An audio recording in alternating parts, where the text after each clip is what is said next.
Hello. Let me get my sound working. Hey, Jeremy, how are you? We're going to do audio only, sir, if you wish, if you don't mind.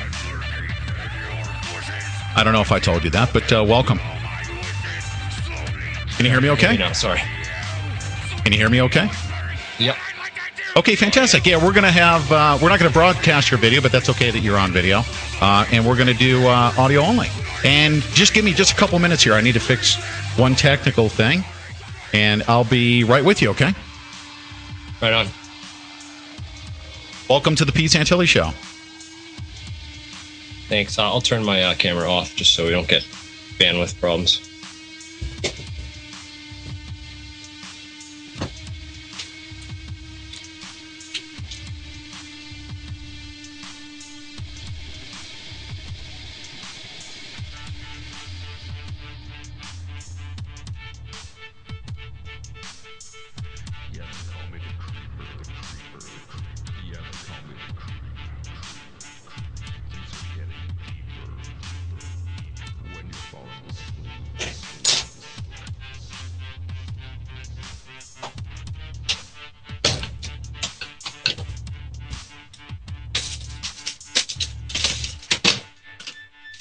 Okay.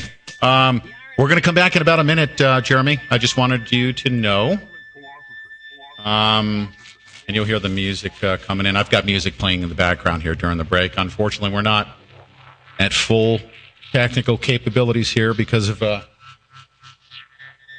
yeah, I mean, they're not allowing me to dial out. That's terrible. I have to contact Verizon. How long are the Verizon. breaks and how often are they? Every 10, 15 minutes? Yeah, actually the next break's going to be at the 41-minute mark, okay? And we'll let you know if you're watching the Skype chat, we'll let you know how much time we have, okay? All right, good deal. All right.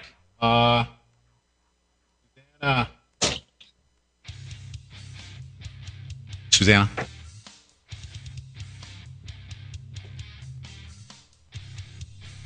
Susanna, are you there? Yes. Oh, okay. Yes, I'm here. Uh-huh. Okay, good. Yeah, if, maybe we can just, in the chat bar, just let them know when we have a lot to talk about, so we just need to make sure that we stay very conscious. Here we go. We're going to come back right now. Okay, have a great segment.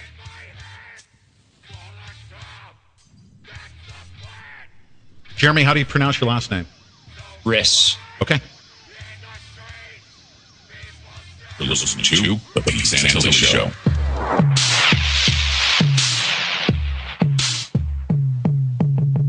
About to incite a riot. Yeah. Make some noise, break up the silence. We are, because when you talk about 9/11 evidence and issues, it is certain to cause a riot. There's so many different opinions. So many different camps, so many different scholars, so many different engineers, so many different lay people like myself. But most importantly, so many confused and dazed and psy-op individuals that have never really gotten to the truth. And we're now 12 years plus past 9/11 occurring. We know something terrible was done. We know that a secret, powerful elite behind the curtain have done it. We already know this. This is a fact.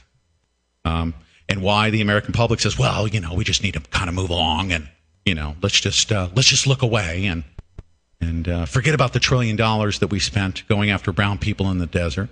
And here we are just arguing the point over and over and over again, talking about evidence, and arguing among each other, believe it or not. There's so many different camps that have been set up, well established. You've got the architects and engineers.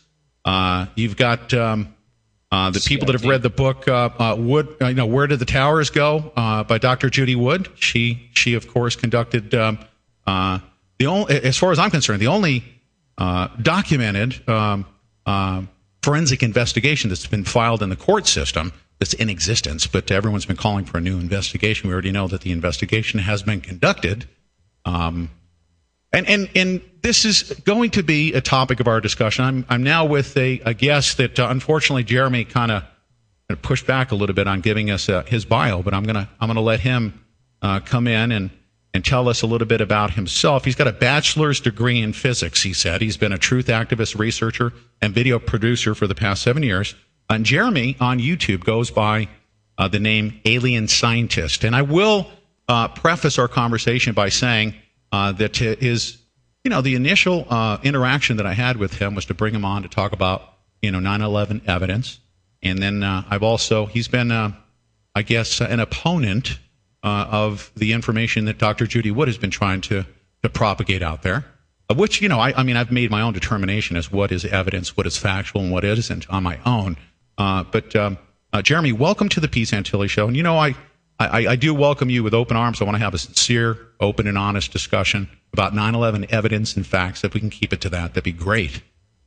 Yeah, absolutely. You forgot the Citizens Investigation Team. There's a whole bunch of other groups. The Scholars for 9/11 Truth, which was actually split in half by Judy Wood and Morgan Reynolds, and kind of divided that whole organization of Scholars for Truth into the one camp, Scholars for Truth and Justice. Hey, Jeremy. And the other one. So I'm sorry to interrupt you. Here's what I'd like to do. I'm going to offer you this. Okay. Yeah. Just because I have a lot of passion about this subject. Okay. This is my show. Absolutely. I don't want to too. That's why you brought me on. Yeah. I don't want to steamroll you per se, just because it's my show. I want to have you as a guest and be very courteous to you. But at any point in time, please allow me to interject respectfully. Okay. When you talk about and you start plugging and bashing Dr. Judy Wood right from the very beginning, it's just not going to, the conversation is not going to be productive. So if we could do me a favor, let's do this. From here on out, could we do this? How about this as a deal? Can we stay away from the name Dr. Judy Wood and talk about evidence and facts about 9/11? Does that sound like a deal? Can we shake hands on that? Controlled demolition to really get into 9/11 and talk about the reasons about why it happened and who people I think are behind it and responsible, which is because what I've really been pursuing most is trying to find culprits and actual evidence which we can use in a court of law to convict these people and put them in prison. That's what we want. And really end their wrath of tyranny and injustice, which has caused open the surveillance state here in America and started 10-year illegal wars and occupations of Middle Eastern countries. So it's really I agree. It's really 9/11 is pivotal to all that. None of this would have happened. We wouldn't have the world we have today if it weren't for 9/11. And that's absolutely right. And if you don't mind, we'll move past this. So we're going to agree to that, right? We're not even going to. Let's not even talk about Dr. Judy Wood. Okay? I would like to have you get me on to debate her face to face. I've yet been able to find, but that's another thing. We can do that another time. Yeah, you could. She doesn't fear debating anybody about the issues. She just wants to have a productive debate. But when you come into the show, let's just move past this by me making this comment. If you talk about scholars and psy-ops for 9/11 Truth, like what was the affiliate? James Fetzer started that organization. He's one of the biggest psy-oppers in the world. Yeah. And if I were anywhere near that guy, I would want to literally just take his organization and pull it apart like a friggin' banana. So, we have to, of course, pre-qualify your statement about Dr. Judy Wood and Morgan Reynolds, both of whom I have the highest respect for, by the way. But James Fetzer is probably one of the lower life forms, lower than Jabba the Hutt on the planet. And in my opinion. So, anyways, but we move past that. Let's move past the Dr. Judy Wood thing. Let's talk about 9/11 evidence and facts. Sir, here's what I'd like to ask you. Of all the stuff that you've seen out there and all of the arguments, I want to open, if you don't mind me opening up, because this was the first thing that opened my eyes to the fact that even after listening to Alex Jones, the so-called 9/11 truther, he never told me about Hurricane Aaron, okay? And it was so important to me as a layperson. Now, you have a bachelor's degree in physics. You understand what the importance or insignificance of a hurricane approaching New York City on 9/11. Why is it that that most people are not talking about that hurricane? Why is it so underreported? A hurricane? I mean, I don't know if you've seen my videos on 9/11. I have one where I name about 19 different people that are suspects involved, and I talk about who had contracts for security in the World Trade Center, who ran electronic security for those buildings, who who had the contracts to do upgrades and what kind of things were going on inside the buildings, reconstruction. I talk about people that were inside the Pentagon, people that died aboard Flight 77 that had connections to all sorts of programs, including the Pentagon's Financial Accounting Office. Why did Building 7 go down? What was in Building 7? Why was that so important that they had to control demo that So building? you don't want to answer my question? Is that what you're saying? Hurricane Aaron? I don't understand what a hurricane has to do with Let me anything. rephrase the question here. Let me pre-qualify it, okay? By the way, we have a very, very well-educated audience here. I just want you to know that. So you can answer the question or you can choose not to. I'm going to ask you this. All right. Hurricane Aaron was located just off of Long Island throughout the day on 9/11. Both the approach in days before and the presence of the storm on that day went almost totally underreported. It's almost, if not unreported. So when I discovered this thing, and it wasn't just an anomaly, we're talking about a massive hurricane that not only approached, okay, yes, on a sunny day, but an overhead shot of an aerial shot that I've seen in the picture in the book, Where Did the Towers Go? I saw the edge of the hurricane. Now, why did I only find out about this in November of 2012? Why do you think? Well, there's a lot more going on that day that was a little bit more important than weather that didn't have any effect on anyone. It didn't actually touch down. It didn't hit shore. So it's just... Have you read the book, Where Did the Towers Go? I've read all of her arguments online, gone over her website, and pulled a lot of that stuff apart. And, No, that wasn't I don't really understand what this hurricane and what the significance of it is. Like, if there's an energy that could be taken from this hurricane or put into that hurricane, I seem to be under the impression that she's saying that the energy came from this hurricane, was harnessed from this hurricane, and somehow transformed. That wasn't my question. My question was, why was it underreported? It existed, and you're trying to quash it, minimize it. And if you hadn't read the book, then maybe that's why you're not understanding what the significance of it is. And that's why I was asking. It wasn't to call you out for anything. So your answer is no, you have not read the book, Where Did the Towers Go? No, I have not read it. I don't own a copy. I would never buy it. I think that she's a distraction for so many other things that are much more important than a hurricane. That, it's all relative. Depends on your financial perspective. Financial things and the money that went behind this. Sure. We'll be right back. Stay right there. Sorry to interrupt us with the break here. Thank you so much, Jeremy, for joining us. We'll be right back right after this message with Alien Scientist. All right. Cool deal. Good. And I really, honestly, Jeremy, I want to tell you this. I just want to make sure. I mean, we're going to be fair but firm, on both sides. You're going to be fair but firm on your side as well, my side as well. I mean, I understand how important some of these issues are. That's why I wanted to talk about the hurricane, and I do with everyone. And everyone that I talk about that tries to divert me away from it, I just don't get along with. Just amazing. Well, I mean, that's just the way it works out. James Fetzer couldn't even come on and get past the first question. I asked him that question. It turned into a huge argument. I couldn't even be in the same room with him. I literally wanted to just rip his throat out. A hurricane and spend an hour discussing a hurricane because I think there's so much more important stuff. We're not going to. We're going to talk about facts. We're going to talk about facts. I mean, if we could do that, just limit it to facts and evidence. We can talk about that and get that to our audience. That's the most responsible thing we can do. Does that sound fair? Absolutely. I got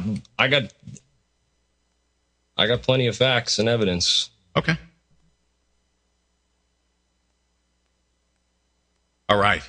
Hold on one second here. Now, normally we cut away to a commercial. You can hear the music in the background. We got a technical issue with our phone lines today. So we are, just to let you know, we are live on the Guerrilla Media Network, but the Rents Network is taking their break right now. So if you yell at me and cuss me out, everyone will hear you, which will be fine. I mean, hold on one second here. Let me do something. Hold on. No, thank you so much for coming on, though. I really do appreciate it. I've been pestering you for months now.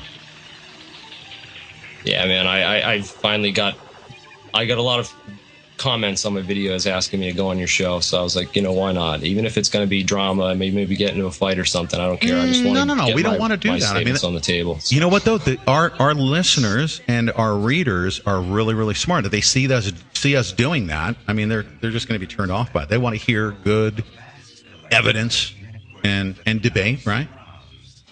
Right. Yeah. I mean, I would definitely debate any physicist as to the significance of a hurricane, especially in light of knowing all of the evidence that I've seen. It's very, very significant. All right. More significant than the put options, or evidence of simultaneous war games, drills, and exercises. I mean, There's lots of things I'd like to talk about that I sure, think but that doesn't give people more inside scope into sort of the planning and who was really behind 9/11 rather than and just skip over the evidence. I mean, knowing what happened on 9/11, a weather anomaly. Pardon me? A weather anomaly? Well, let me tell you something. I'm just going to use this as a hypothetical. If I took if I took a squirt gun, all right, and it had a special chemical in it, and I fired it at the World Trade Center, and it just went poof into a big cloud, right? And you were to come to me and tell me, why, that squirt gun doesn't matter. It doesn't matter that here, we're coming back. Here we go. Okay. So what we're going to do in the essence of time is we're going to get right to, and Jeremy and I, alien scientists, that is, we've agreed to stick to the facts and the evidence. And obviously, we all believe that certain, aspects of what happened on 9/11 are extremely important. To find out who did it is what alien scientists contends that is very, very important. And we were having a discussion during the break that I believe that the hurricane, especially in light of the fact that I've looked at all of the evidence contained in the investigation, the forensic investigation, and I believe that after looking at all the evidence, after looking at the textbook, Where Did the Towers Go?, I believe that hurricane is important. Here's the next one. Let's go past the hurricane issue. Okay, how about this? What? You're a physicist. Right. You say the hurricane isn't important. That's great. That's on the record. I'm just trying to look at it from a prosecution standpoint. If I were a federal prosecutor prosecuting war criminals for 9/11, what evidence would I present in court that would convince a jury and not distract them or get? I'm just really. I don't think it's a distraction. I would say that it's irrelevant that a trader did a put option who had nothing to do with harnessing the power in a hurricane. There's no, there's no real connection there. I would say that he had inside information as to who had the technology to use the power in that hurricane. Yes, and I would want to present that. But you can't in an investigation, a forensic investigation, you can't show up at the crime scene and say, well, we're going to step over the body and we're just going to go look through the drawers and take a look at the phone records without looking at the body and saying, okay, well, how were they killed? Were they shot with a bullet? Did they have a stab in the face? And you can't say, well, that doesn't matter. You're talking about the weather outside the building where this murder took place, Well, would you say that if was it raining out or snowing out, Okay. What if a hurricane approached the house where the murder took place and somebody had the ability to take a lightning bolt, okay, from that hurricane and fire it at the deceased? Would you say, well, the hurricane doesn't matter. Let's take a look at who took money out of their bank account from their ATM machine. I would say, well, where's the patents on this device, or where's the actual device or proof of concept? Well, I don't know. I wouldn't want to say. I mean, you find patents on nanothermite. That's a good way to just shut somebody up, to say, we don't see you with a shoulder-fired weapon, so therefore it doesn't exist. Really? There's weaponry that exists that, although we haven't seen it, exists. You can't tell me that the U.S. government doesn't have. How are you going to prosecute someone for that? A weapon that you don't know if it exists or not, and you can't prove that it does. Well, that's the issue. That's why we need to at least understand what happened. Okay, and look at all the facts and evidence. Here's the next piece. Did you know that 1,400 motor vehicles were literally toasted, spontaneously combusted in very strange ways during the destruction of the Twin Towers? Now, you're a physicist. Isn't that a weird anomaly? I see oxidation localized on any of those cars, but I wouldn't jump to conclusions about what exactly caused that without further spontaneous combustion or metallurgical analysis of what actually went on in that steel. They could do metal tests and be able to find out really closely what happened. How about spontaneous combustion of vehicles? Okay. I've seen no evidence of anything spontaneously combusting. I've seen things on fire and burning, but I don't see anything just. There's been testimony by people that said that vehicles just caught on fire right in front of them. Just started burning. I mean, we had entire parking lots that were blocks away from the World Trade Center. There was a before picture that I saw of all the cars with, waxed vehicles on a clear, shiny day, one moment, and then a couple of hours later, the entire parking lot had all the vehicles burnt to a crisp. So that's another thing, is if this hypothetical weapon you're talking about, is inaccurate enough to toast all those cars, then how did it sever 47 core columns in exact synchronized fashion to make it look like a top-down controlled demolition? That wasn't my question. My question was 1,400 motor vehicles were toasted in strange ways. Yeah, they look like thermite burns. That's my best hypothesis for what happened to those vehicles. So you say that they were thermite burns. So does is thermite selective? Would it actually go after a vehicle and then leave the surrounding trees and whatever the surrounding? It landed on? Yeah, it's whatever very it landed localized and very hot. And so you're saying that thermite oxidation agents? Yeah, which, you're saying that thermite. So thermite came from the World Trade Center towers, with scattered blocks from the World Trade Center, and went after the vehicles only. And people survived that effort. Is that correct? Yeah, the people did survive it. They got blown by these clouds and stuff. But the thermite's only going to burn whatever it touches. It does give off quite a bit of heat and stuff. And there's definite reports of that. People experiencing extreme heat, people getting burned, people on the phone from inside the World Trade Center talking about how unbearable the heat was. People talking about molten steel under the towers weeks after the attacks. You have stuff like that. Sure.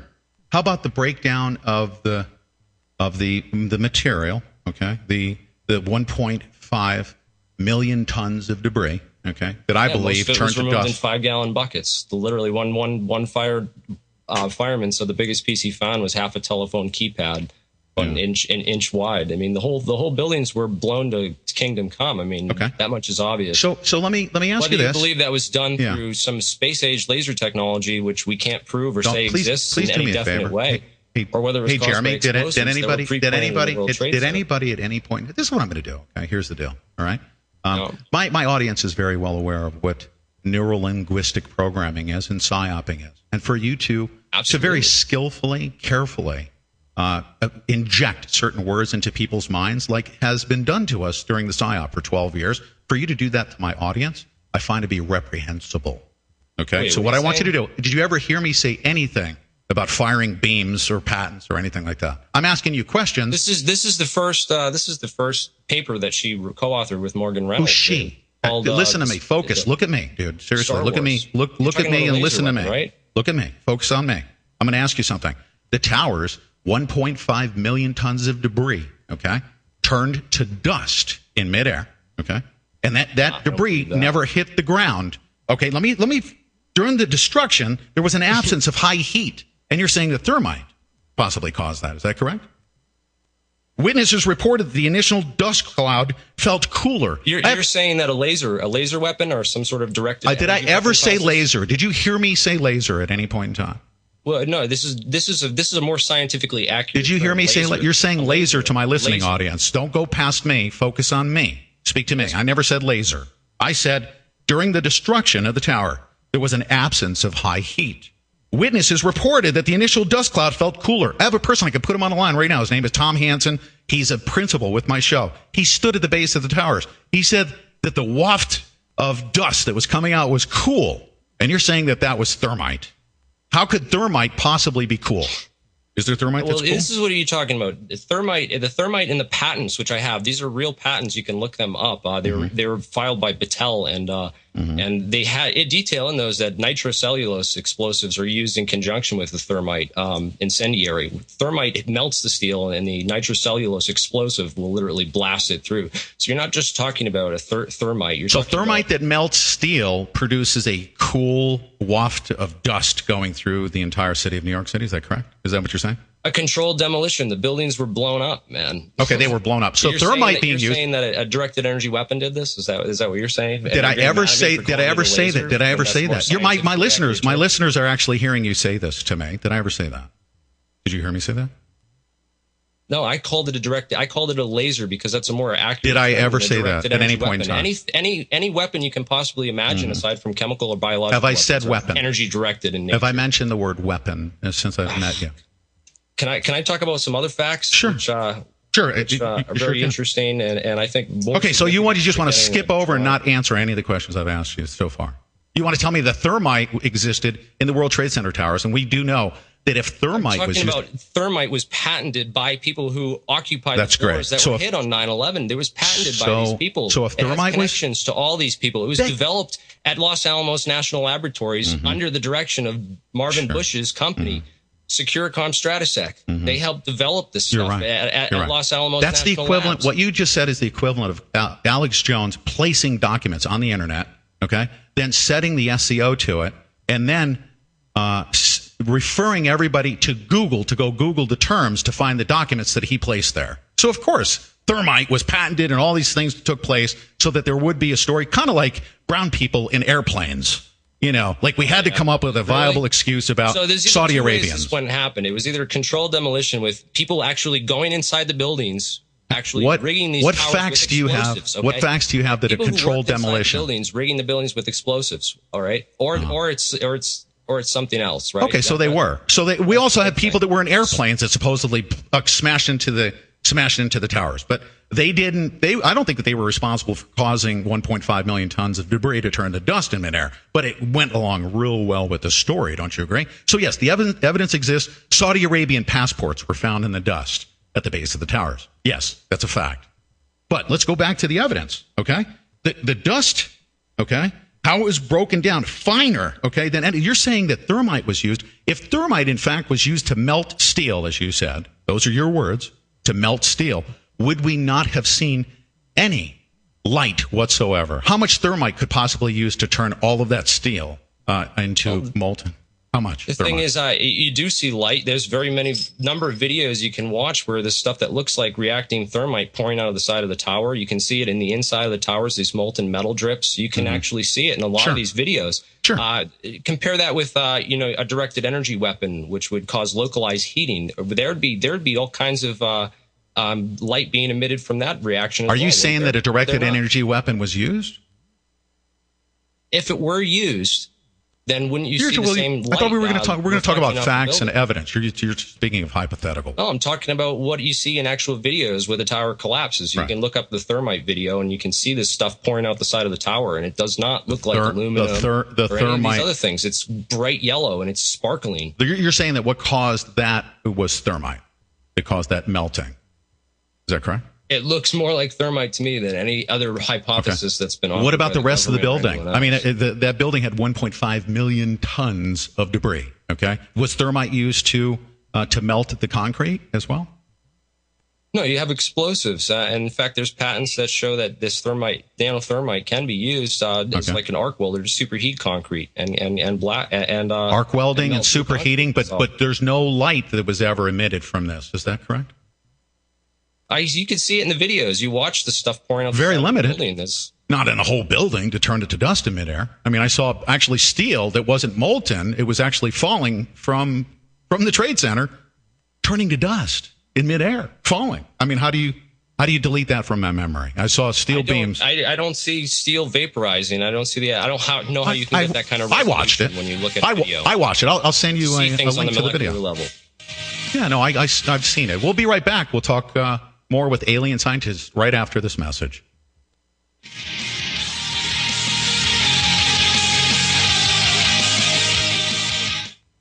You feel okay? You feel comfortable, Jeremy? Absolutely. Yeah. Good job, you guys. Excellent. Good. I mean, we've made it through 30 minutes, and that's great. I feel very comfortable. I have to say, I'm a little impressed. Yeah. All right, Jeremy, hold on one second. I'm going to take a brief pause here. And then what's going to happen is the Rents Network will be doing their news break. And then at the 6-minute mark, we're just going to get this music interruption, and we'll just transition right to it, okay? So hold on one second. Spore? I've got it. Cool. Thank you. Okay. You also need to record, please. Oh, you're so freaking awesome. Thank you so much for saying that. And there we go. Bam. We record. All right. Give me just a second.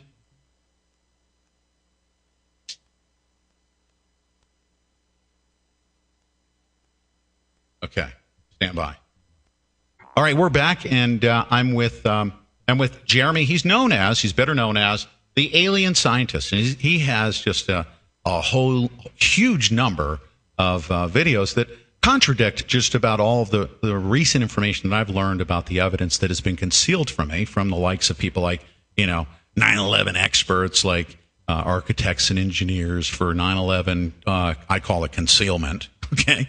Or Alex Jones has hidden this information from me. I didn't know about Hurricane Aaron. I didn't know about 1,400 motor vehicles spontaneously combusting. And also, I did not know that there was, supposed molten hot stuff that was found glowing right next to plastic coolers and paper and acetylene torches. That was very odd to me. I didn't see that stuff, but I did see a forensic investigation that everyone else has been calling for, and it has already been conducted. It's called Where Did the Towers Go? Dr. Judy Wood just so happens to have her name on it, but we're not going to talk about Dr. Judy Wood because we want to get through the facts and the evidence. Okay, so I'm here with Jeremy, alien scientist. He's a very well-educated, sounds to be a very well-informed from a certain perspective, very well-informed person that knows a lot of information about anomalies. We've gotten to a couple of them. It doesn't have much to do with the physics of how those towers turn to dust in midair. But yes, there were put options, and there were Saudi Arabians, and there were all these other diversions and distractions to take us away from the fact that the steel that I saw falling from those buildings in midair turned to dust from the point at which they were a steel beam at the top, and by the time it reached the ground, it completely disintegrated. Have you ever seen steel turn to dust in midair yourself as a physicist? Not without a microscope or some scanning electron microscope. I'm sorry, I can't get. Have you seen the same videos that I have camera, from? Have you seen the videos that I've seen from NIST that actually show steel turning to dust in midair? No, I have not seen any video where you can get resolution that high enough to see actual vaporization of molecular compounds. So. Well, from what I've seen, what I've observed myself, I saw what appeared to be a steel beam at the start of its trek to the ground, start looking like a steel beam, and then by the time it hit the ground, it was completely and totally in a cloud of dust. That's what I observed with my own eyes. I don't need any microscopic anything to see that. That's forever changed me. Okay. Yeah. So how did thermite do that? I require more convincing evidence than that. So. Than my observation? Yeah, absolutely. Okay, then seriously, I'm going to describe this to you again. The Spire video. I know the exact video you're talking about. No. This is not just the Spire. The Spire video was the confirmation that what I saw was a very weird thing. The Spire video, yes. I've seen that. Not that one. I'm talking about a full steel beam at the top, okay, as the dust cloud, as the building was turning to dust in midair, a steel beam falling, leaving a trail of dust as it was falling. Before it hit the ground, it was no longer a steel beam. It was just a poof of dust. Yeah. How does that happen with thermite in midair?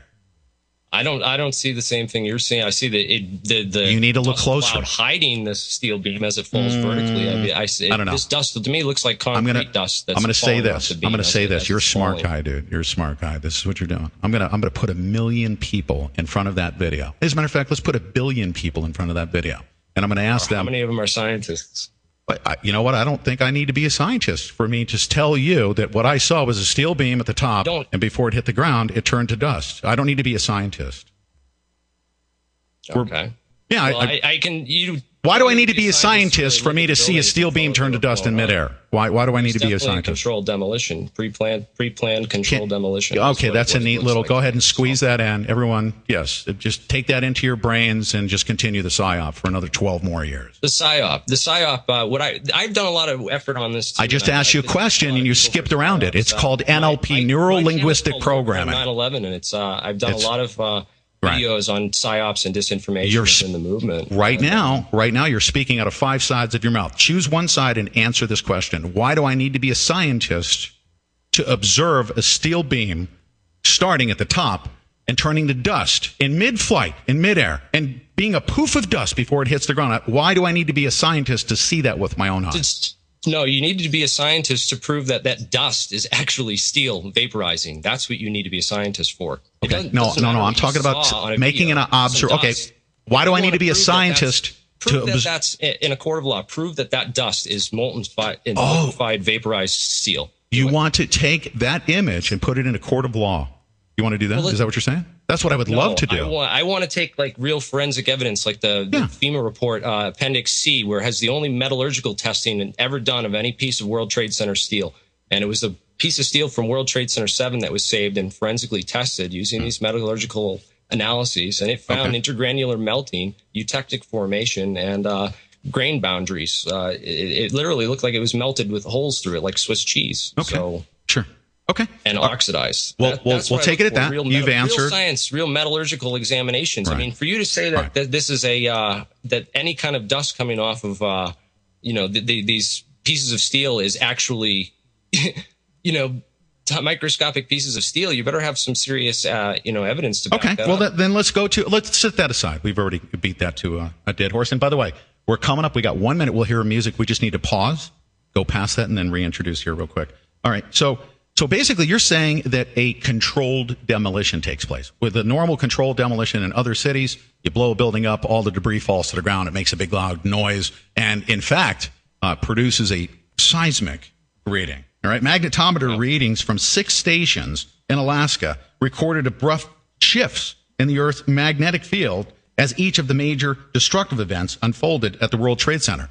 A, why did that occur? And B, why was there no presence of steel on the ground that produced a seismic reading to justify 1.5 million tons being, as you say, demolished or controlled, demolished? Well, I have a link to an article on that. I'm going to look it up for you, and I'll post it in the chat. Okay, can you speak to our listening audience, since we're very auditory? There was evidence of seismic data showing that there was impacts that occurred that were consistent with the buildings hitting the ground. To justify 1.5, here we go. We're coming back. Here we go. Okay, we're back. Here we are with Jeremy.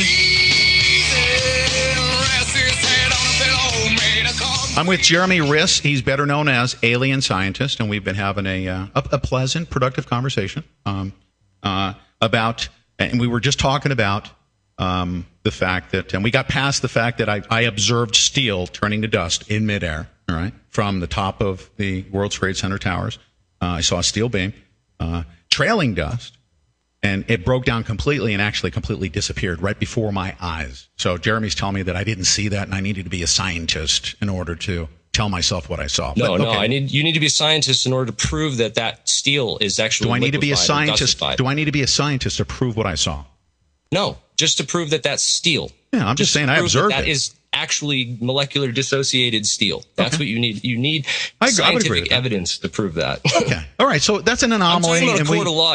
We need convict people of this and the court of public opinion as well. And I've talked to people on the street about this, and you don't win many new audience members talking about this kind of evidence, the stuff that you are bringing up on your show and claiming like it's more important, and all the stuff that I didn't say that.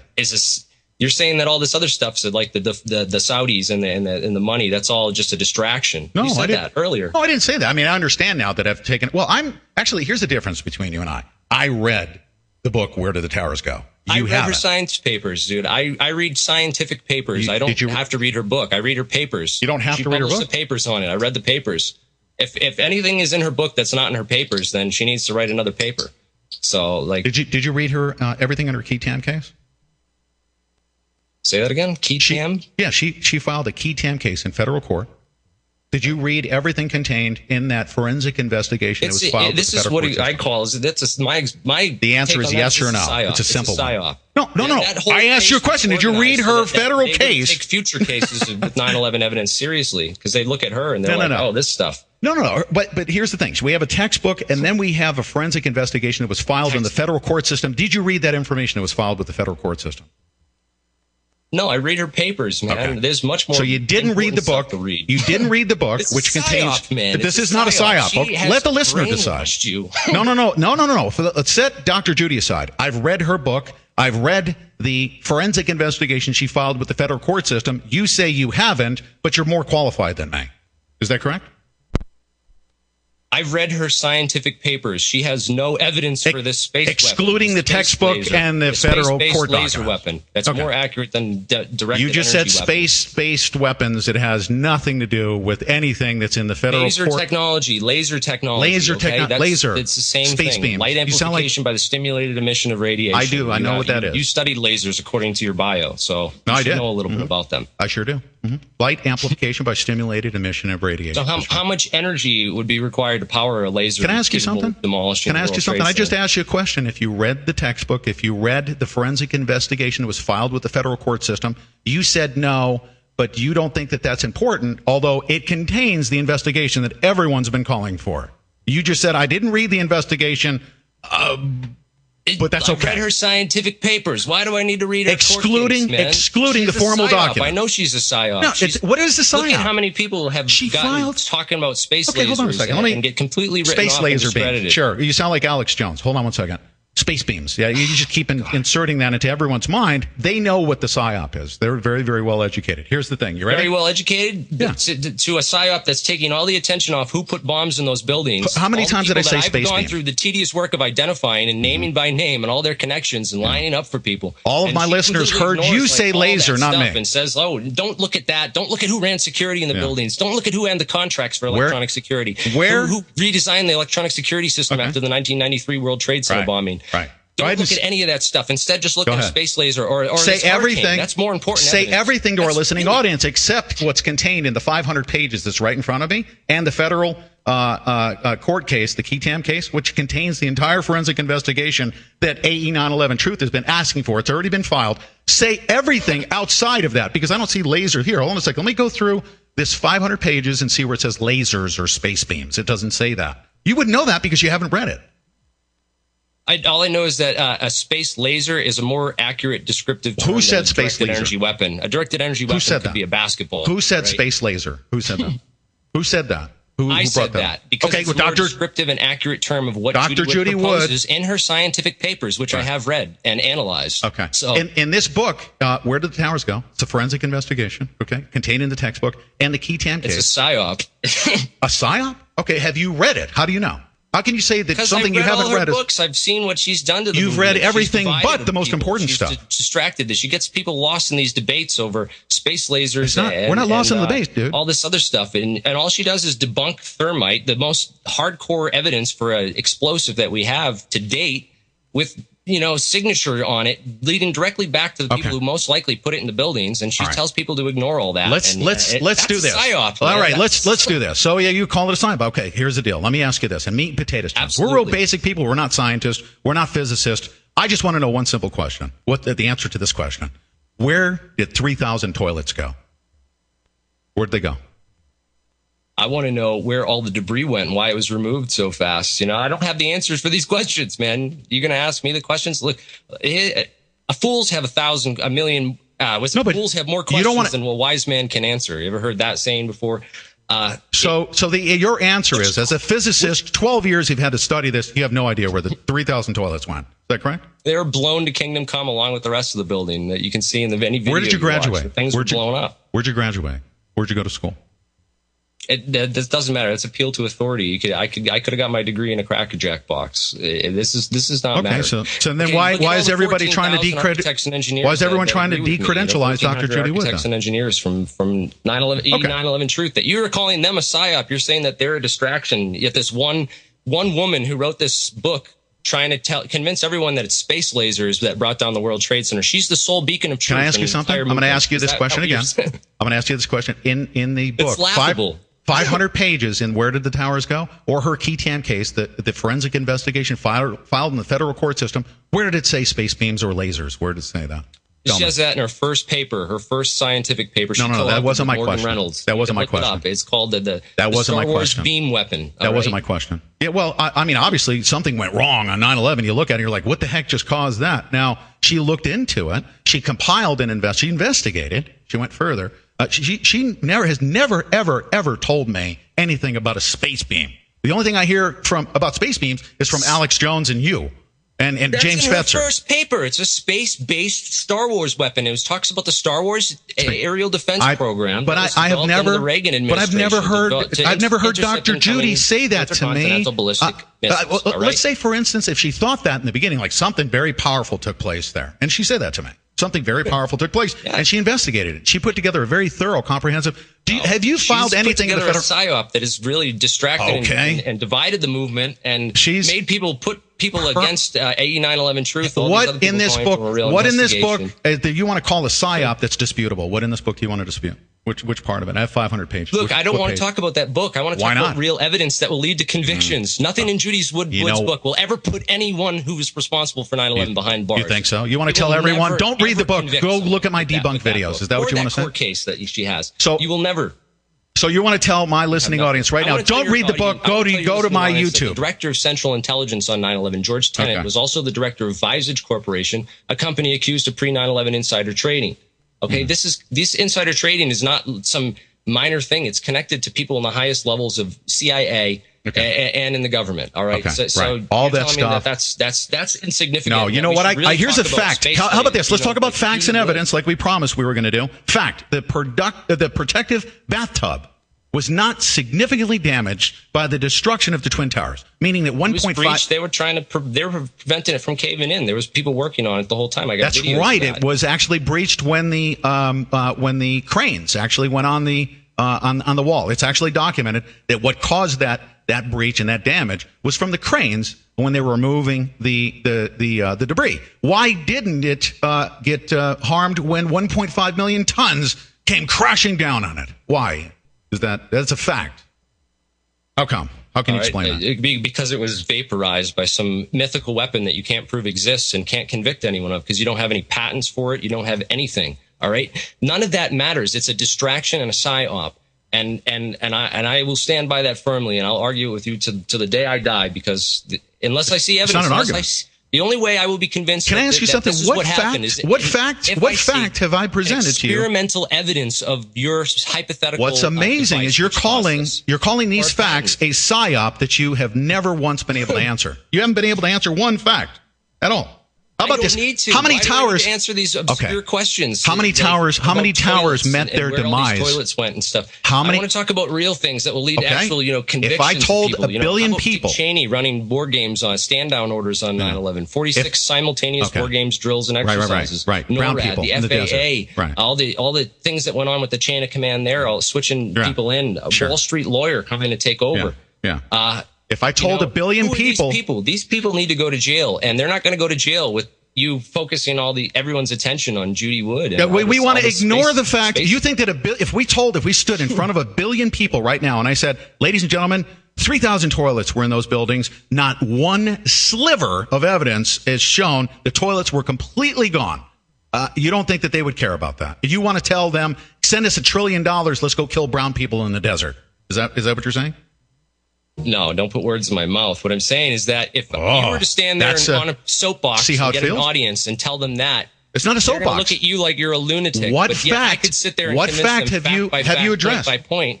What that fact have you 9/11 addressed? was an inside job, and I never have to go to any of these. When we come back, I'm going to ask you how many towers met their demise. How many buildings met their demise on 9/11? I want you to count them. I'm going to give you an opportunity during the break to count them and come back here. That a little bit. I want to talk about how many buildings met their demise when we come back right after this break.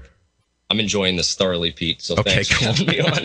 All right, cool. I mean, I'm sure it's entertaining for your audience as well to have. No, we're not looking for entertainment. You guys are doing great. Yeah, we're not looking for entertainment. I'm asking you questions. Here's a fact. How do you address that fact? You say that's a psy-op. Let's look at brown people in the desert. Give me $1 trillion. Let's go kill them because Dick Cheney said stand down. Okay. Anyways. No. Let's look at. One of our listeners said, "Please call the toilets crappers, please." Crappers. Where did the crappers go? That's right. That's right. Hey, you know what? Well, I mean, this is would you want to take callers? And I'll tell you what, I don't set anybody up. I don't blindside. I'm going to tell you who these people are that are calling. I mean, I have my regular listeners that want to call. I'm not afraid. I have nothing to hide. But I'm not doing this to set you up. I'm not going to have a scientist to kind of stump you. I don't care if you are. I'm ready to handle it, man.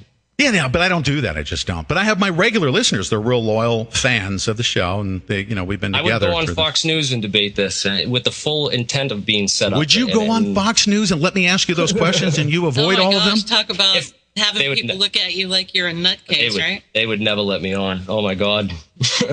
No, they wouldn't. Not for a second. Not. Well, some of them might. Bill O'Reilly would. Oh, that would be my dream come true. Just so he could sit there and tell you need to be shot for treason for saying such things. We could practice yelling over each other all day.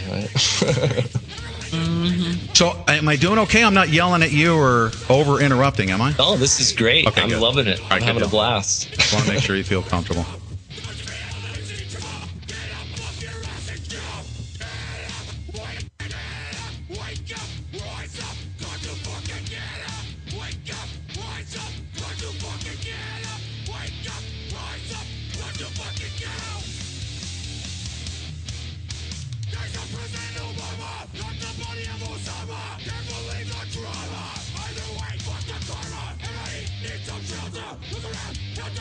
Okay,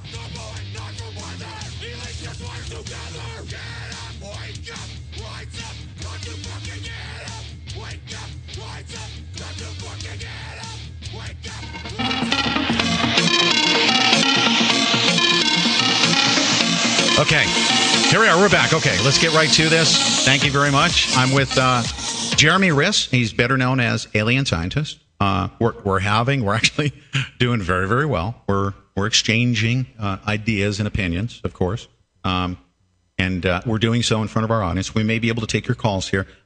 You're a physicist, so I'm going to ask you you're a well-educated physicist. Okay, mm-hmm. How is it possible? Okay, that the collapse of the towers took place with remarkably little damage to neighboring buildings. Okay, but most importantly, the buildings fell faster than is physically possible for debris to come down to the ground. It is physically impossible for those buildings to come down at the speed at which they did. Because if I dropped a billiard ball from 110 stories, how long would it take that billiard ball to reach the ground? 9 seconds, 10 seconds, something like that. Okay, so how long did it take for the building to meet its demise? There's different reports. The 9/11 Commission states the collapse of the South Tower at about 8 seconds, and the North Tower about 10 seconds. Okay, so without any wind resistance or any physical resistance whatsoever, a billiard ball would take 8. You're saying 8 seconds, right? Right. How is it possible that those buildings fell at the speed at which they did? Okay. The only way that would be possible is if all the resistive force of the structural components beneath the building were removed by some other force. That way they could not provide the resistance force or the what's called the impact or collision momentum transfer as each floor impacted with one another. You'd see a significant slowing down of the building as that would crash into it. So you would actually it would take a bit longer than you see, but you don't see that slowing. There's a paper on this called The Missing Jolt by Graham McQueen, and it talks about the energy that's required and how it's not observed. So that's quite very basic explanation. That's probably one of the ones that really convinced me early on that this was a controlled demolition and that these buildings were blown up. And after that I was like, this is an inside job. It needs to be investigated further. Right. So buildings being blown up, okay, you still have physical debris that's coming down, correct? Yep. And you're saying that all of that debris that's falling to the ground did not meet any resistance whatsoever, that its actual 1.5 million tons of debris had no resistance. Some of it did. That is the beams that wound up in the Bankers Trust building. That's resistance. The huge section of the tower that fell on World Trade Center 3, the Marriott Hotel. There's pictures of that as well. There's pictures of the pieces that have fallen through. There's some unexplained events though in some of those buildings. Those other 6 World Trade Center buildings in that area. That you hear World Trade Center 7, but there's 2. World Trade Center 1 and 2, the Twin Towers, but there's 3, 4, 5, and 6 as well that aren't really talked about as much. And there's damage to those buildings as well that cannot be explained by just debris falling from the towers and stuff. For example, a huge section of World Trade Center 6 was gutted out the inside, and looks like something was pre-planted or done to that building, which gutted out from the inside. And it's another interesting anomaly I came across in my research is that section was actually housed the El Dorado Task Force offices, and that's an interagency money laundering watchdog group that would have coordinated money laundering investigations between several different agencies and would have been basically assigned to investigate the source of funding for the 9/11 hijackers immediately after the attacks, had their investigation not been thwarted by the attacks themselves. Are you saying that as a physicist, that because of who had offices in the building, that determined how the buildings disappeared? Is that what you're saying? No. I'm just saying that it's an interesting anomaly that sort of investigation was located in that building, which had that anomalous damage to it. It's just sort of strange, But we're going to talk about the facts and the evidence, right? Absolutely. Who's in the buildings? Who are some of these people on the floors? I talk about that in a lot of my videos. I've really dissected. So you're saying that who was in the buildings is in fact, there's a direct correlation between who was in it and how the buildings actually came crashing to the ground, as you say. Did they come crashing to the ground?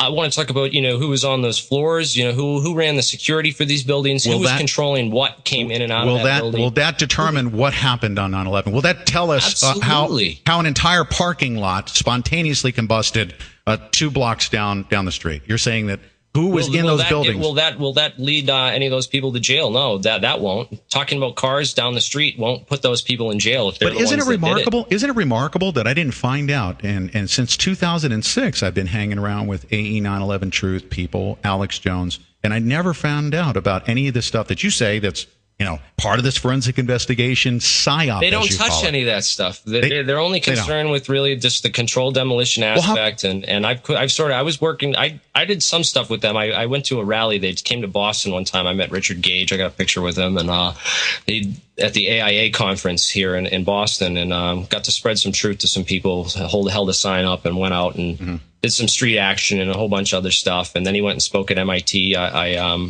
was over there for that, and so But I moved away from them because of that very fact. They won't address who was responsible or who could have done it, and they won't ask those important questions and stuff. They won't even reveal. Really fed up with them in a lot of ways. In addition to that, they won't even reveal all of the evidence. Like they specifically exclude things that are in the forensic investigation that was filed in the federal court record. I understand Richard Gage was asked questions about the seismology, and he, in fact, is an architect, and he said he knew nothing about seismology. I just found that to be interesting. Nobody challenged him on that. Well, I just think it's – I don't really – they explain why they don't touch those issues of, security and who was in the buildings and stuff, and they explain why they don't. And I can respect that, I guess. Yeah, but why would – they don't want to get called out or stick their foot in their mouth too. And it's kind of almost, I think it's too early for a lot of that stuff, because I put a lot of that information out, like complete maps of all the faces of people who worked in wood floors and all that kind of stuff. I put a lot of that stuff out, and I haven't got the reaction I was really hoping for when I put that stuff out. And I think it's maybe even too early for some of that stuff at this point, or maybe it's too late. Well, maybe the psy-op has just taken effect in people's minds that they're not even going to look at this now. Yeah, let's set the psy-op aside. Let's just talk about the facts, okay? For more than 7 years, all right? Regions in the ground under where the main body of World Trade Center 4 stood. For more than 7 years, regions under the ground where it stood basically continued to fume. Why do you think that's so? How is that possible? How could it be fuming 7 years afterwards? 7 years after? I haven't heard of this before. Oh, it's a fact. This is news to me. This is a fact. It's a fact. It's actually in. I went down there in 2008, and I didn't see any fuming, but who knows?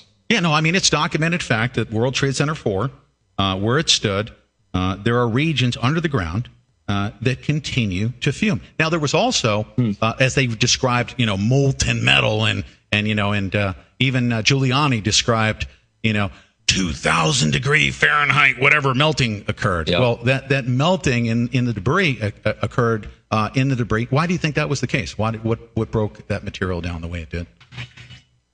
I've already talked to my hypothesis for that. It requires high-temperature incendiaries, like were found in the HTA investigations, high-temperature accelerants required to melt steel. There's nothing that can melt steel. Okay, we'll be right back right after this break. One more break here. You're going to stay with me? Stay with me. There we go. Fantastic. Yep. Now you can share. Can you stay with me for another segment? Absolutely, man. If you want me. Yes, absolutely. There's just so much stuff to cover. I have some more questions for you, and I am just call me a student of this stuff, right? Yes, absolutely. Yes. 1 second. I mean, I've made plenty of videos that are out there on the web. Some of them have 300,000 views. My latest 9/11 conspiracy solved has 315,000 views. I make big documentaries on stuff. There are millions of people. There are millions of people that have seen videos by Richard Gage, and I would consider all those millions of people. I would consider them all to be contaminated with the wrong information, or at least a portion of it. Well, I'll also look at it from my standpoint. I look at anyone who's been exposed to Judy Wood as being contaminated, in my opinion. So it's let's set really Judy. Who you decide is hold on a second. Let's set Dr. Judy Wood. Okay, and we refer to her as Dr. Judy Wood because credentials are important, right? And we don't want to decredentialize because That's important because they say, also, scientists don't use an appeal to authority and say just because she has PhDs means she must be right. No. It's actually a method by which I trusted architects and engineers and scientists and people with lab coats and clipboards who diverted me away from all the evidence we're talking about today. You see? Okay. So the credentials are important on that side. So I would say, well, here's a person who's a doctor, Dr. Judy Wood. She's just as important to present these facts and this evidence to me. But guess what? Here's the difference. Dr. Judy Wood says, pay no attention to me. Take me out of the equation and look at this fact. Look at these facts. Look at this evidence and just observe it yourself. And you decide what information has been concealed from you. Right. Well, I look at a lot of stuff she says, and she repeats that she only wants to look at evidence a lot, and she doesn't offer those types of opinions. But I've heard her numerous times mention her own opinions on what created the evidence of those nanothermite particles. She said that it could have been vaporized building components, aluminum and steel. She said that on Coast to Coast AM in May 2011. She claimed that was dissociated building components, materials that just happen to look like nanothermite and are mistaken as nanothermite. And so she doesn't just offer, just strict evidence. She offers opinions on things. The presence of iron and aluminum oxide, is what they use to aluminum and iron oxide. Sorry about that. They use that as the basis to say that thermite was used. Okay. Well, it's not just aluminum and iron oxide. It's the actual structure of these nano layerings, and they looked at it through the scanning electron microscope. I don't know if you've read that paper, but the SEM images of that material just show this very, very intricate microtechnology, microstructures in grain boundaries within that, and this sort of problems that they had to get around with the aluminum, because if you start pulverizing aluminum into small dots, they actually magnetically kind of stick to each other. Mm-hmm. So they had to basically flatten this into sheets. And I talk about a lot of the technologies that were developed for basically producing these nanomaterials. Sol gel is one of the technologies. So there's a lot of information involved in that. I'm going to bring someone to the line. His name is Ryan Bannister. He's actually one of our producers. So he's actually probably just as well informed, if not more, and better informed than I am on 9/11 evidence. But I'm going to bring him on the line as well. I don't know what question he's going to ask, but as soon as we come back, we're going to take a caller. Okay. Right on. All right, and let's just wait here. We got 10 seconds before we come back, and you'll hear the music here. All right, ladies and gentlemen, I'm with Jeremy Rys, better known as Alien Scientist. And we're talking about 9/11 evidence. And we have to have this debate, this discussion, because, it doesn't matter how long after 9/11 took place, we still deserve to have the answers to these questions. So one, Jeremy, I'm going to ask you one more question because I really want to, because I've heard you say that, in fact, that the 1.5 million tons of debris, something happened to it. It never hit the ground, correct? Do you agree with that? That debris never hit the ground? No, there's some seismic evidence that show spikes, certainly with spikes. Might be cool. Okay. I'm not a seismologist or an expert on that, but nor I don't is think it didn't Richard hit the ground. I mean, you did see a lot of dust. There was dust trails that went to New Jersey and could be seen from space in some of the NASA photos. What is interesting? It was definitely blown to Kingdom Come. I mean, I have pictures of just enormous dust clouds. You are the second. You are the second highly educated scientific person that said that it requires some scientific analysis as a physicist, and also Richard Gage. Hold on a second. Let me finish my statement. Yep. Richard Gage, an architect in San Francisco. Both of you have said that you're not experts in seismology. But here's the fact. Rail lines, tunnels, and most of the rail cars at levels under the World Trade Center complex had only light damage, if any. Why is that so? They had to shut down the subway line that goes under the World Trade Center. It was diverted off route. They had to do some repairs to that as well. But you're saying that there were seismic readings of debris hitting the ground, but in fact there's rail lines, tunnels, and most of the rail cars. It's kind of silly because you see all these pictures of these enormous piles with steel beams just towering and people working on it to remove them. And, so you're telling me that what I see as far as those beams and things, that's 1.5 million tons of debris? Is that correct? No, because there's very little concrete. Most of that concrete, as you can see, was actually pulverized, turned to dust, and you can actually see that in a lot of the NASA images, and even the pictures after the attack. There's just those huge dust clouds that pulverized and turned to dust by what? Manhattan. Does thermite turn concrete to dust in midair? No, explosives do though. And no one has argued that just thermite alone was used. Explosives in conjunction would pulverize concrete. They have been known to. They've been shown to. And so those explosives would turn all of the concrete in the building. Okay, let's say at least 100 stories. Just turn it to dust, poof, in midair. The thing is, like, you'd have to have pretty much bombs on the crawl spaces between each floor. And if you look at the blueprints, there's those cross trusses. There's about 4-foot crawl spaces between floors. And those could have been loaded with explosives in order to demolish all that concrete. Or perhaps they're using some classified or advanced demolition technology that's classified, and then we'll never even really know about it. You know, that's a possibility as well. But when you demolish I look at it from a scientific standpoint, my analysis relies on energetics. And what you can calculate with energy, you know how much energy would be required to blow up these buildings. They're ridiculously large amounts. It's really, really high numbers, like 14 terawatts. So when you demolish a building like that in a controlled demolition, I mean, how do they normally when they control the explosives? It normally starts at the base, or where do they start blowing the building up? Where does that begin? Well, the idea is that the word controlled is a key part of controlled demolition, and that whole idea is that it's demolished in a controlled fashion, which means they can really control the way the building comes down any which way they want to control it to.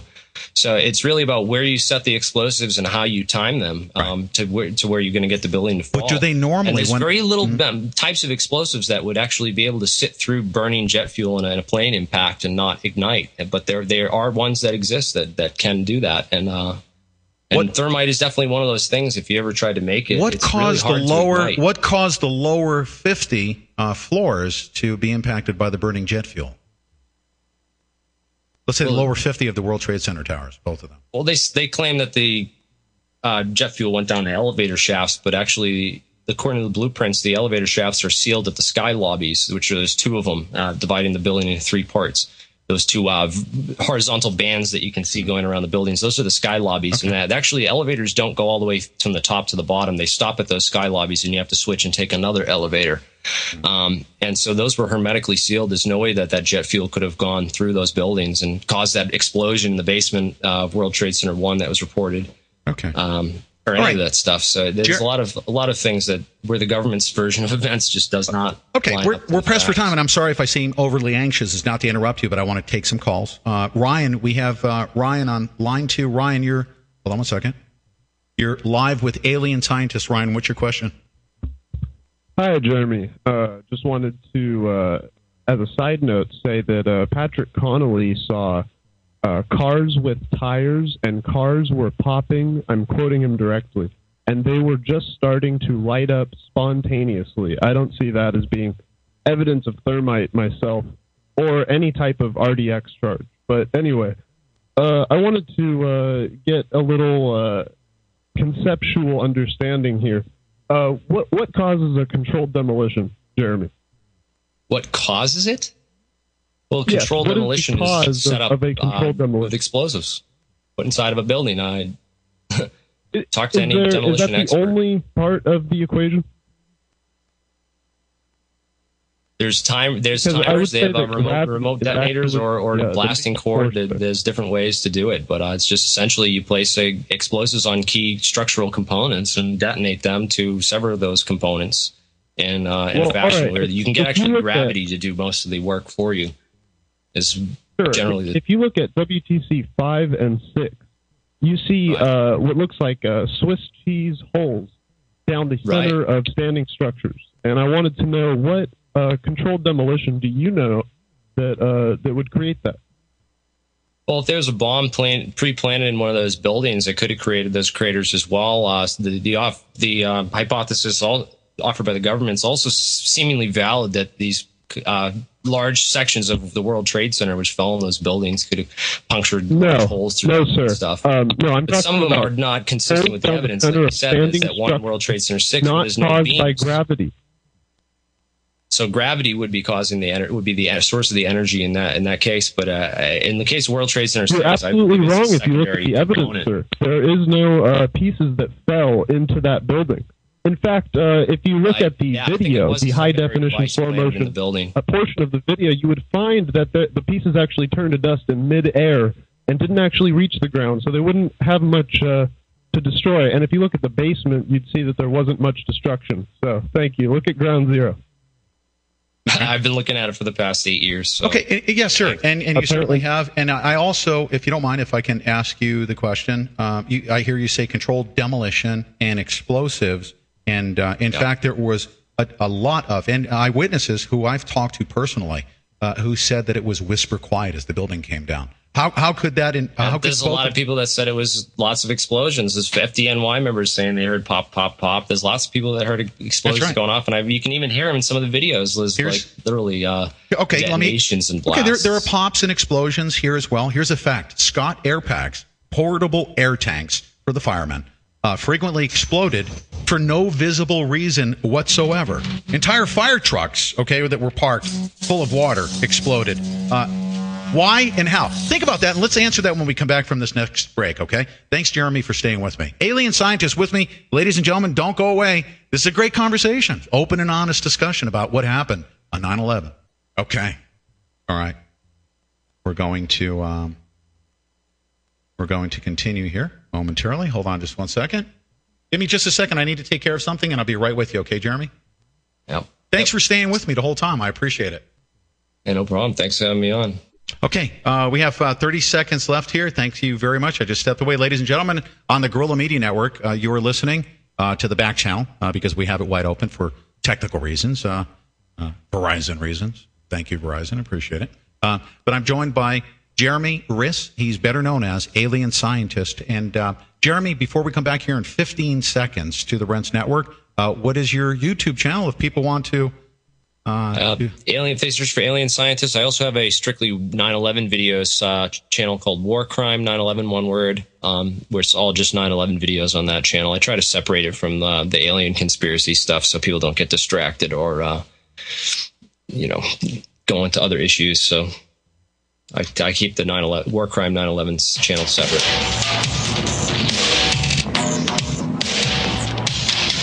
Okay. All right. I have basically two questions I needed to get out. Susanna Cole just reminded me of one of them. But back to the Scott air packs and the water tanks in the building, coincidentally, that were observed on maintenance floors, the poofs and puffs that expanded out from the towers. You could see that taking place. What caused those Scott air packs and fire trucks to explode? So was that question directed toward me? Yes, sir. Yeah, and that was the question before we went to the break. Yes, sir. To you, what caused? And I'll read it to you again. Scott air packs, portable air tanks for the firemen, frequently exploded for no visible reason. Entire fire trucks themselves that were parked near the World Trade Center exploded. Why and how did they explode? It's a good question. Can you answer it? I don't think I can. No, that's an anomaly, right? All right. Just because there's an anomaly or an unanswered question doesn't necessarily mean that it's something exotic, though. So I never said that. What are you suggesting caused it? Not suggesting. I'm just saying that these are facts, and the first time I ever learned of it was after November of 2012. We've had basically an investigation into the facts and the evidence of 9/11, and that investigation was conducted, a forensic investigation that was not only Didn't name any suspects. Hold on one second. What do you mean any suspects? A forensic investigation doesn't. That's just like saying, we have a dead dead body, we have no suspects, so let's not even determine whether or not they were stabbed or shot. Is that what you're saying? Well, I'm saying who's the most likely culprit. I mean, you're going to have to name suspects if you have a forensic investigation. So you're saying we're going to skip over the dead body. We're not going to observe whether or not they were stabbed or shot, okay? And we're not going to consider that evidence. We need to find out who did it, who the culprits are. Well, you're not talking about a gun or a knife wound. You're talking about maybe some blood on the carpet or some fibers or something that have some anomalies on the side. You're not talking about. Why would you want to skip past the facts and the evidence of a murder weapon? I mean, if you don't, I'm not trying to skip past the facts. I'm trying to focus on prosecution and putting these people behind bars where they belong. Well, I just brought up a fact, an article of evidence that occurred. I don't know how it got there or what caused it. Well, neither do I, and I don't. Right. And you're trying to make the fact that I do not have an answer for that seems somehow suspicious. No, you just told me. You just told me that you need to know who the culprits are versus bringing up a fact that you can't answer. It's just an interesting fact, and I already told you I can't answer it. I don't know why you're focusing on it so much. But if you consider, I'm not focusing. It's pretty much irrelevant, in my opinion, to like a lot of the other evidence that people should be focusing on. Do you think that we should have an investigation into 9/11? Well, this is going to be a real hard sell with that. What is an investigation? We already supposedly had one with the 9/11 Commission or the NIST investigation, a forensic investigation of the buildings.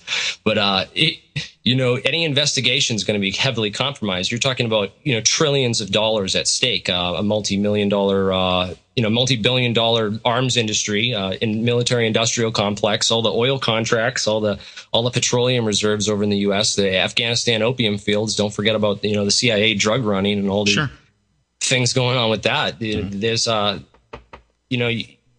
what kind of investigation are you hoping to have? And for anyone to claim that they've already done the investigation and that their book or their work is the summary of everything that happened on 9/11 that's just very arrogant. And I don't think that I've never taken a position to claim that I know everything that happened on 9/11 or have answers for everything that happened. I would never take such a ridiculous position because it would be foolish and nonsense to even think that you could have such a position on such a complex and very compartmentalized and well coordinated event as 9/11 appears to have been.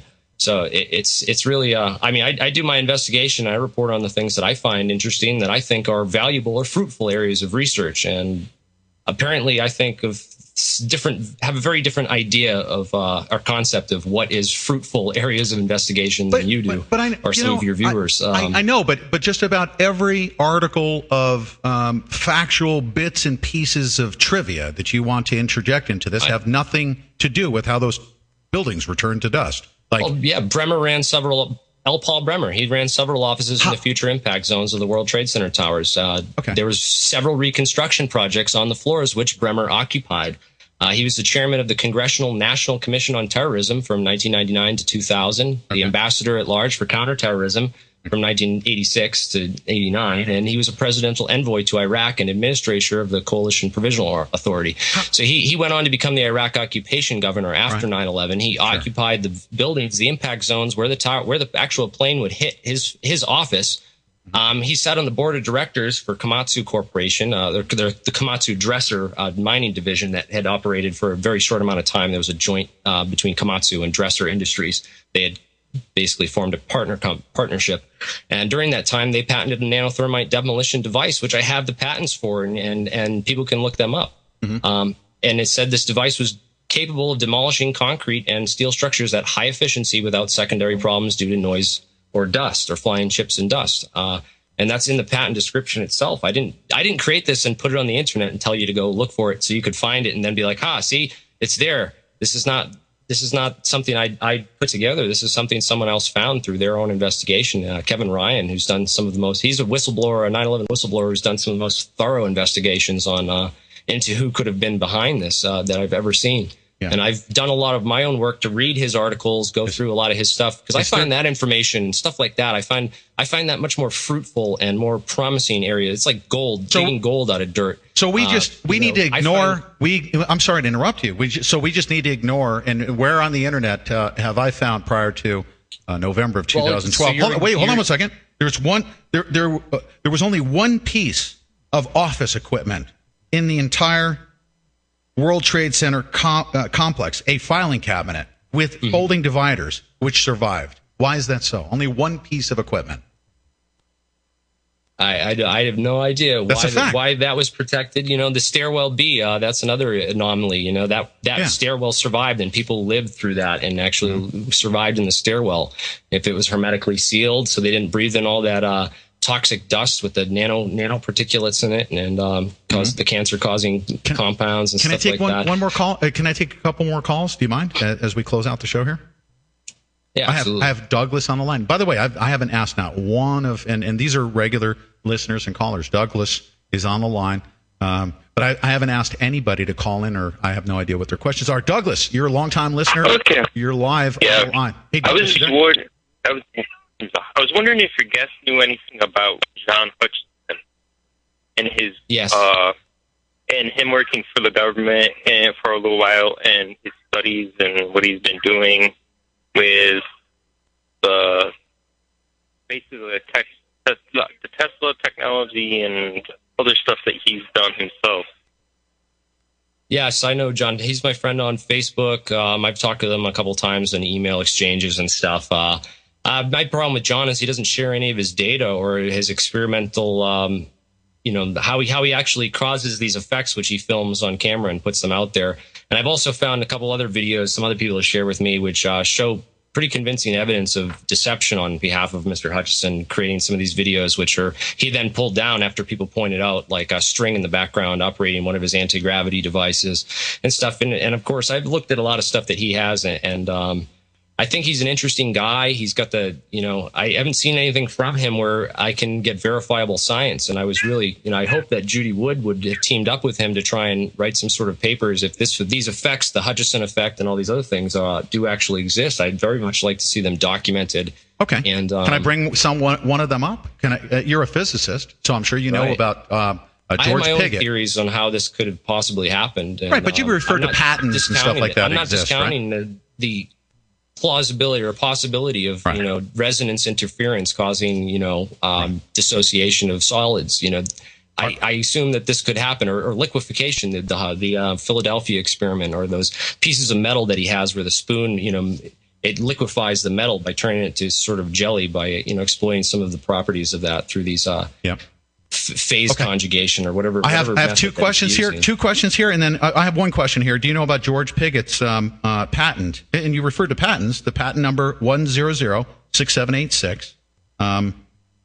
There is a machine that transmitted radiant electric energy. Essentially, George Pigott applied for a patent for his space telegraphy machine on June 19th, 1903. Are you aware of that as a physicist? Space telegraphy?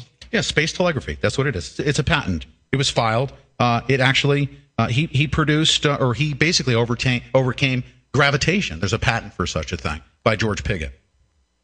Are you aware of that? I was not aware of that. It sounds interesting. I'd definitely like to look into that. Do you know about Edward Lead Skalnin? Are you aware of him? George Pigott. Yeah, the Coral Castle. Coral Castle. Yeah, that's interesting. An interesting thing that happened there. Let me go to Ashley. Ashley she's on Skype right here, and she's actually one of our producers as well. She has a question. Ashley. Yes, hello. Ashley Jones. Yes, you're on with the alien scientist. Just to let you know my background a little bit, Jeremy, I'm a 9/11 truther. I worked with Luke Brodowski, Corey Rowe, Jason Vermis. I was actually at Richard Gage's brainstorming session at his New York loft when he came up with the idea of architects and engineering for 9/11 truth. So I know all about their theories and stuff, but I've also read Dr. Judy Wood's book. And to understand where we're coming from, you really need to read that book. Because there's testimony given there by eyewitnesses that were there that day, like Patricia Ondervik. Are you familiar with her testimony? No. Okay. No. She was an EMT, and this is what she said. I started running towards the West Side Highway, and there was another building on the corner. I guess it was a federal building because it was all green. The gray uniforms, Smokey the Bear hats, the cops knew. I went to run in the lobby because all of a sudden, you couldn't see anything. There was smoke. There was debris. There was everything flying around. I ran to the lobby because I had no idea what had happened. The cops were telling everybody, get out, get out. Where are you going to go? Stuff's blowing up. So I ran back out, and I started we have just a couple of seconds here, Ashley. You need to pose your question. I have one last question before we leave with alien scientists. Okay. She witnessed cars spontaneously blowing up away from the buildings on Vesey Street. They just started lighting up on her. Her turncoat it's just interesting caught on fire. They're caught on fire.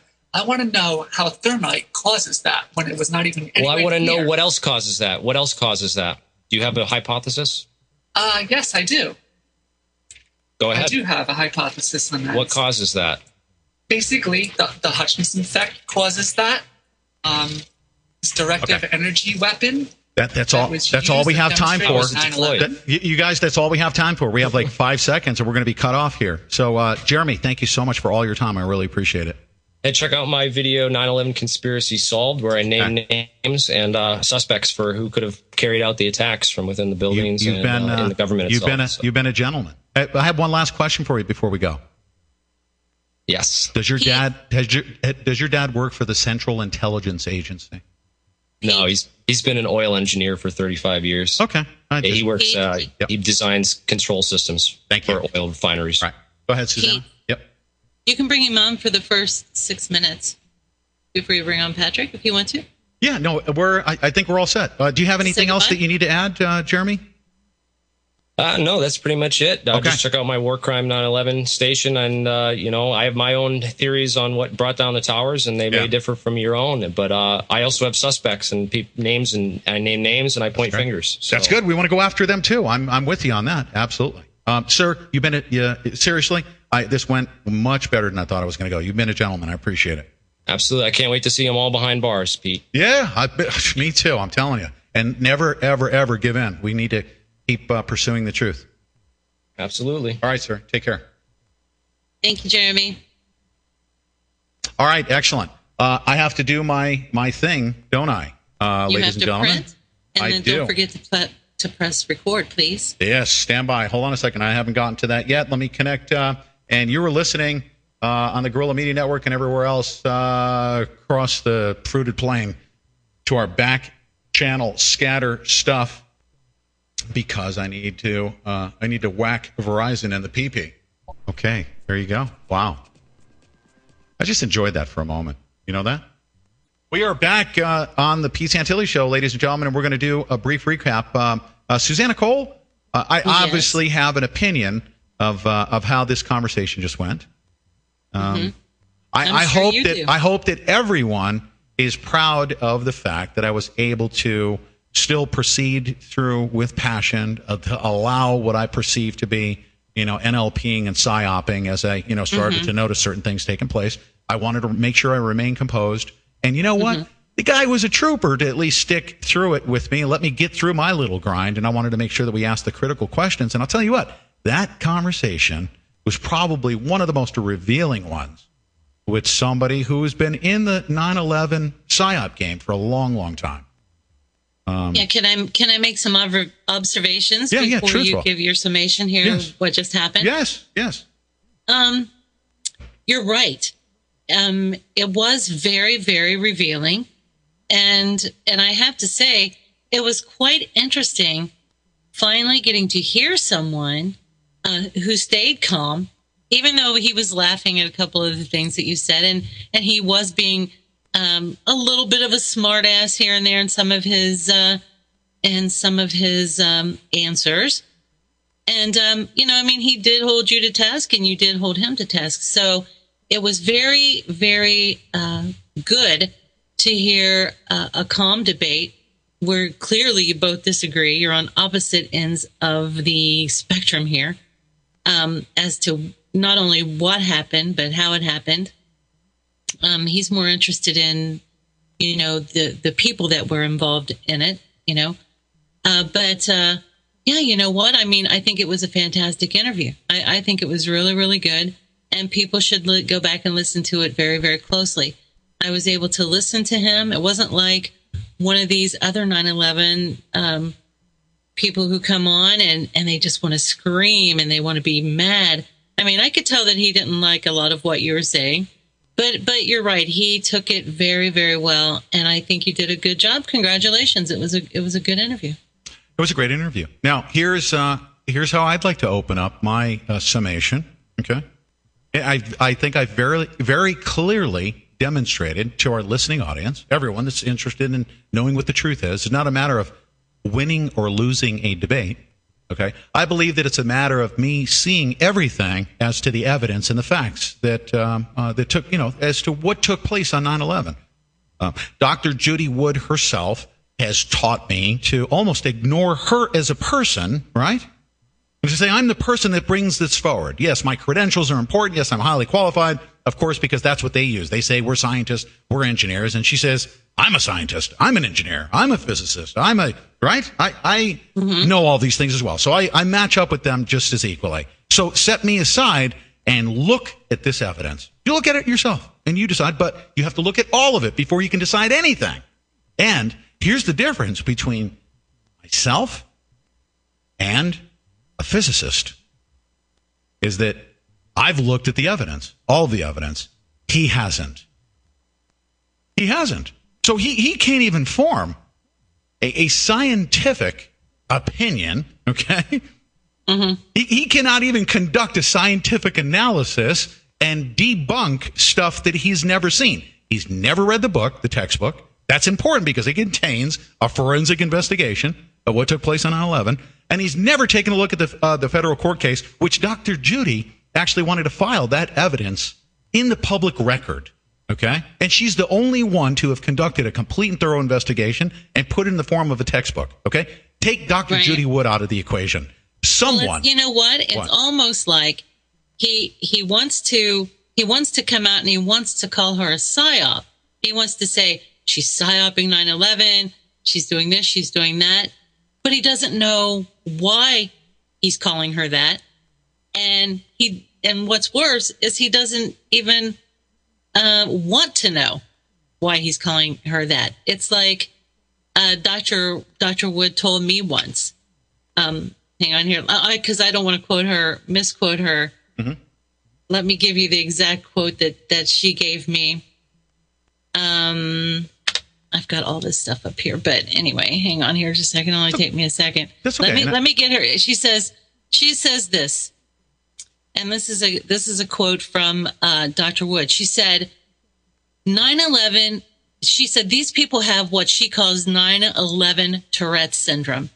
When they hear the name Dr. Wood, they say space beams over and over, almost as uncontrollable as an uncontrollable reflex, because it's just put in their brains, and that's really the only talking point that they have. Even he said that the minute you mention Dr. Judy Wood, people start talking about space beams, and they think that it's all kookery. Well, I've been talking to her for almost 2 years now, and I've never heard her say space beams. Never. It's not in the textbook. Like he gives. I mean, here's one of two things. This is a fact. Okay, this is a fact. Number one, he has either been totally brainwashed to, and you know what, we all have been. I mean, I can literally say myself, if I started listening to the AE 9/11 truthers, I started reciting some of the stuff that they were saying to me. I was just parroting. Oh my goodness! Well, just right before we were introduced to the evidence, you and I watched Architects for 9/11 Truth, and we were like, "Wow, Mm-hmm. And that's why I think we were very indoctrinated into the 9/11 Truth movement as pushed out there by Alex Jones and company. Yeah. And so when we did hear the evidence and we did start looking at it, we were going, here's the big deal. Here's why I think that we were so